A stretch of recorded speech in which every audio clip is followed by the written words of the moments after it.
Let's get the racing underway then and unleash the beasts that are the 250 national karts. The fastest karts we'll be seeing at the meeting this weekend. The grid looks like this. James Hassel, the British Open champion, looking to add the E-plate to his collection at the end of this race. We're about to get underway. 1,211 metres. These karts will do the full circuit here at Shenington. It's Hassel that gets the whole shot through turn one. The 48 looking up the inside for a spot as Aaron Powell locks up. Matthew Scott takes advantage, so Scott makes up a place up to the top of the circuit then. So that where they are there now, that's the circuit we'll be using for a lot of the direct drive and centrifugal clutch classes during this meeting. Try and get that out when you've had a few drinks.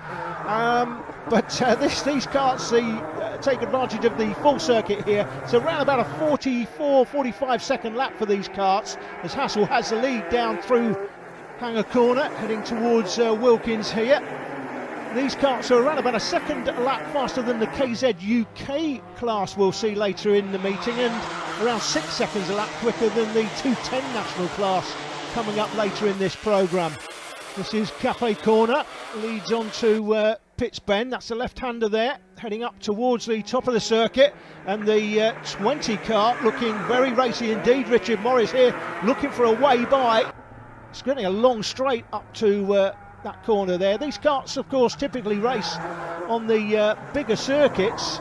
Alton Park, Brands Hatch, Silverstone. Very, very quick karts. This is real old school racing. No seat belts, of course.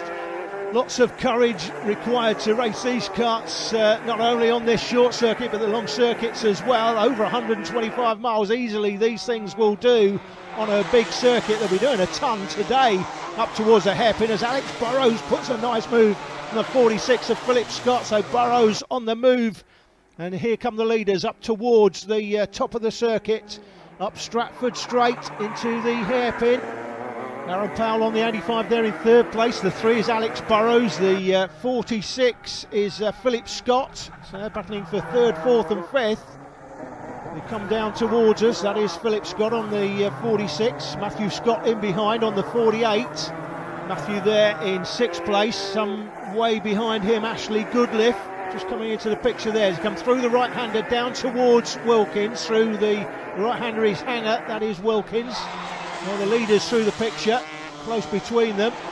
Alex Burrows trying to chase down the 85 of Aaron Powell, but can't quite get close enough at the moment. Going through the picture earlier on in Cafe Corner, unfortunately, and going out of the race, was a 69 kart of Max Buckley. I've not seen Max for absolutely years and years. Manchester and Buxton Kart Club, he was in cadets when we first came into racing. He went into the junior TKM class, made an appearance this weekend, but unfortunately it's been very short-lived.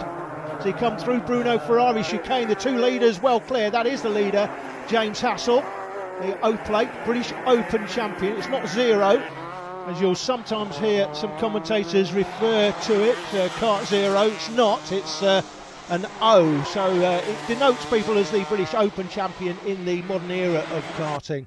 In the old days, of course, the British Championships were held over one weekend, and those events are still in play and effectively called the O-plate events now, as we see Burrows all over Aaron Powell now like a rash.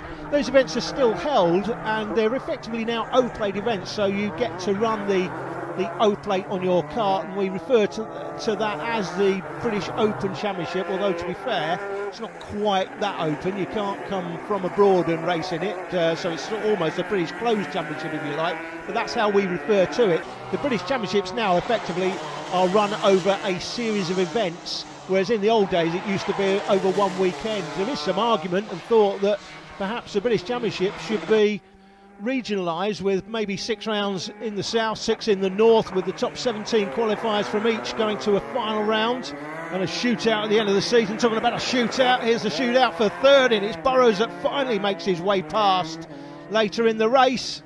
The major positions pretty much determined by this point as we look at the battle down the field. That's the 57 kart going through the picture, Mark Pask. He's got 34, Ashley Goodliff in front of him.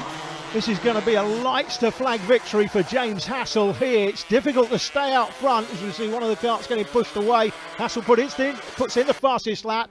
It is 44.87, so around about that 45-second mark, as I mentioned earlier. That's going to be around about a second quicker, I would think, than the KZs we'll see later on.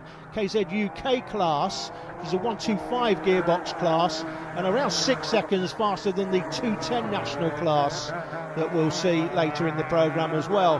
But here's Hassel then, down through the right-hander for the last time at Hangers Corner into Wilkins, out of Wilkins, across the stripe to take the checkered flag. It's Hassel that takes a comfortable victory in the end.